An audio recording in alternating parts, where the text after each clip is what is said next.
Is your running causing you some back pain? Running is repetitive loading.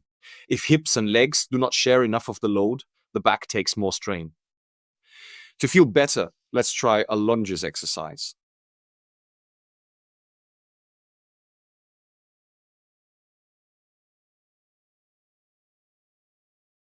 Starting position, stand up straight with your feet together. Keep your hands on your hips or at your sides for balance. Step forward, take a step backward with one leg, keeping the front foot in place. Your step should be long enough that, when you descend into the lunge, your front knee is directly above your ankle and not extending past your toes. Lowering down, bend both knees to lower your body towards the floor. Aim for both knees to be bent at about a 90-degree angle. Your back knee should hover just above the ground, but not touch it. You may wish to move your arms in a marching fashion for balance. Maintain posture, keep your upper body straight and core engaged. Avoid leaning forward or backward.